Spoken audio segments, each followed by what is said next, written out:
Than 100,000 people are without power after a destructive windstorm overnight. More than 100,000 people woke up without power after violent overnight winds tore through parts of the country. And almost immediately, people began asking the same question. What was that? Was it a meteor, a UFO, or something else entirely? Because something subtle, almost silent, has pushed the United States out of balance. Across the Midwest, farmers are stepping into their fields at sunrise and finding long, perfectly straight cracks slicing through the soil. Not jagged, not random.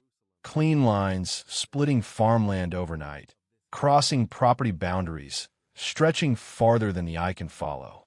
At the same time, far beneath the Pacific, sensors are detecting a deep-water anomaly moving slowly under the surface. In Montana, clusters of evergreen trees that normally survive the harshest winters, have turned brown almost overnight, leaving wildlife habitats strangely empty. And in Arizona, as rivers retreat, something ancient has emerged from the riverbed. A perfectly circular stone disk carved with symbols that seem to mirror strange patterns recently recorded in the sky above the region. Coincidence or alignment happening faster than we can interpret. Before we go any further, take a moment to like this video, subscribe, and stay with us, because what comes next may change how you understand this moment. Let's begin in the Midwest. Long before sunrise, farmers noticed something deeply unsettling.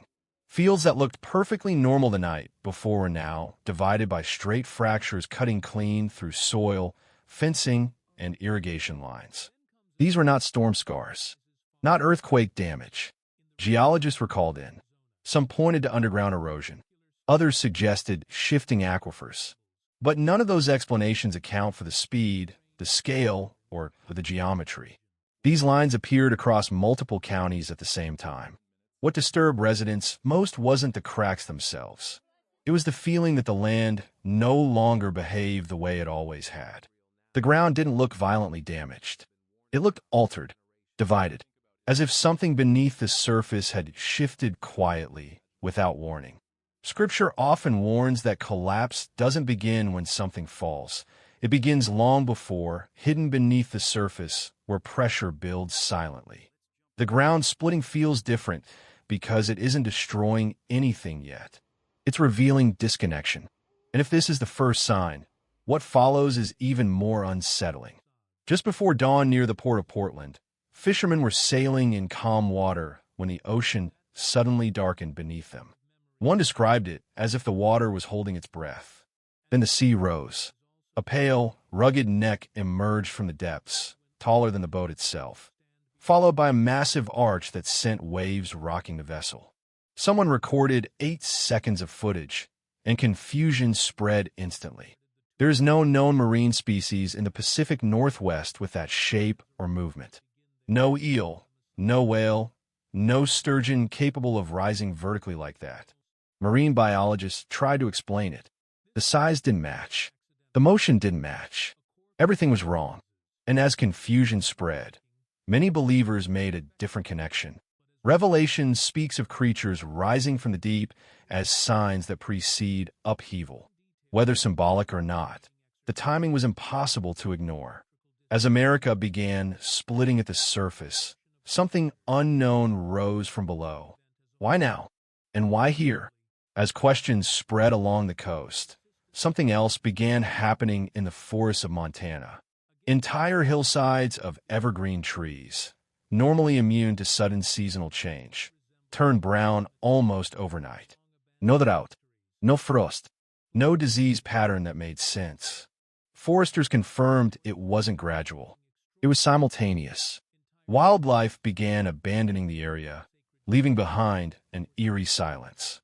In Scripture, trees symbolize stability and endurance. When they wither suddenly, it often reflects instability beneath the surface. Soil, sea, forest, 3 different systems responding in close succession. And then the desert revealed its own secret. In Arizona, receding river levels exposed what first appeared to be a smooth boulder. But closer inspection revealed a perfectly circular stone disk carved with precise symbols. lines, arcs, geometric shapes placed deliberately. Archaeologists expected erosion or tribal markings. Instead, they found intention. And when researchers compared the carvings to recent atmospheric footage, they noticed something unsettling. The symbols mirrored strange, circular sky patterns recorded at dusk, spirals and rings that formed briefly, then dissolved. Scripture often speaks of hidden things being revealed in their appointed time, not to frighten, but to expose. And disturb is the word that seems to define everything happening now. Along the Atlantic coast, residents woke to find the ocean pulled unnaturally far back, exposing wide stretches of seabed. Boats sat tilted in sand. Hours later, water surged forward unexpectedly, flooding areas that had been dry that morning. It wasn't a storm surge, no tsunami warning, no clear trigger. The ocean's rhythm was wrong. Fishermen said it felt like the sea was breathing incorrectly. In Luke 21, verse 25, Scripture describes the sea and waves roaring, not necessarily loud, but disordered. A visible imbalance. Then came a sound. From New Mexico to Pennsylvania, people began hearing the same low-frequency hum. Not loud, not painful, just present, vibrating through walls, floors, even the chest.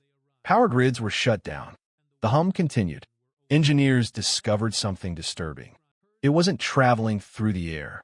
It was moving through the earth itself. Pets reacted first, pacing, whining, refusing to settle. One researcher admitted the vibration had no clear point of origin. Romans 8 verse 22 speaks of creation groaning, not violently, but with tension. A warning that begins beneath awareness before visible change arrives. The hum doesn't destroy. It simply refuses to be ignored. And then the sky began to change. Across the Midwest and Northeast, skies turned flat and metallic, neither blue nor gray. Light felt muted. Shadows softened. Pilots reported difficulty finding the horizon.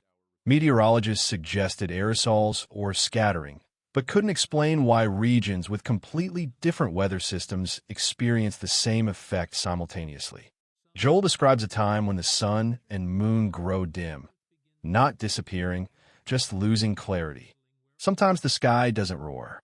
Sometimes it simply stops looking like itself.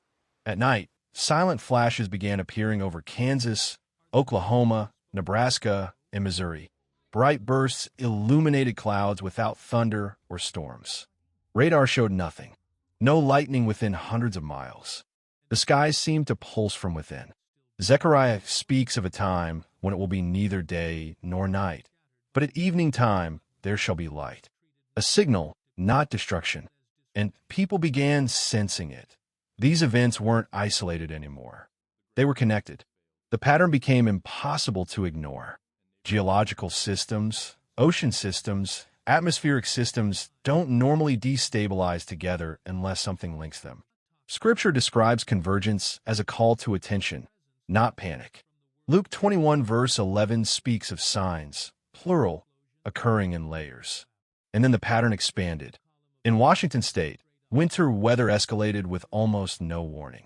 Flooding overwhelmed western towns while the Cascades buried roads under feet of snow. I-90 shut down. Emergency crews were stunned by how fast it all happened. Storms stacked on top of each other, hitting agriculture, transportation, and power systems simultaneously. And after the storms, something strange appeared. Along a quiet stretch of the Mississippi River, water began to glow from within. A soft, steady light spread across the surface. No boats, no lightning, no reflections, just illumination rising from the depths. People didn't panic. They stood silently. Scientists suggested bioluminescence or minerals, but it was winter. In Genesis, light appears before order, before understanding, not to destroy, but to reveal. In Tennessee, after floodwaters receded, residents found large stones standing upright in fields, not stacked, not carried by water, perfectly balanced, facing the same direction. No tracks, no disturbance. Joshua once described stones set upright as witnesses, markers meant to be noticed. Then came the collapses. In Virginia, Missouri, Alabama, ground gave way without earthquakes or warning. Streets sank. Sinkholes opened. Hillsides shifted silently. Experts explained the mechanics, but couldn't explain the timing. Different soils, different climates. Same moment. Jesus warned of foundations failing quietly. A house built on sand doesn't fall because the storm is extraordinary, but because the foundation was compromised long before. And as the land weakened, the sea released more. Deep-sea creatures, anglerfish, scavengers from crushing depths, washed ashore alive, uninjured, calm. Not fleeing storms, not panicked, appearing across distant coastlines within days of each other. Revelation describes the sea giving up what it holds before reckoning, not violently, but obediently. Then, over Ohio, something appeared in the sky. At dusk, with no storms or aircraft, a cross-shaped light formed silently overhead. It held its shape, then faded. Witnesses didn't shout. They stood still. Scripture never presents the cross as a symbol of destruction, but mercy before judgment. A warning offered gently. Soon after, ancient trees in California, some hundreds of years old, died almost simultaneously. No fire, no disease, no decline. They simply failed. Jesus spoke of trees as symbols of nations and people. Longevity does not guarantee security. In Pennsylvania, streams caught fire as methane surfaced through water. Science explains the gas, but Scripture asks a deeper question. What happens when what we buried resurfaces? In Maui, paradise burned, not because of one failure, but many converging ones. Neglect, altered land, broken systems. Fire tested everything at once. In Texas, floods turned rivers red with sediment. Science explains iron-rich soil, but the image lingered. Water, the symbol of life, looking like a stain. In far north in Alaska, something else burned quietly. A tiny eternal flame fed by natural gas, surviving snow, wind, and ice. Not destructive, not loud, just persistent. A reminder that not all signs are disasters. Some are whispers, a light that refuses to go out. Taken together, these moments ask one question from different angles. Are these only random events? Or is creation pressing on the places we'd rather ignore? Our foundations, our priorities, our belief that stability is guaranteed. Because when the ground splits quietly, the sea reveals what it hid, and the sky changes without thunder. Something is speaking. And the only question left is whether we're listening.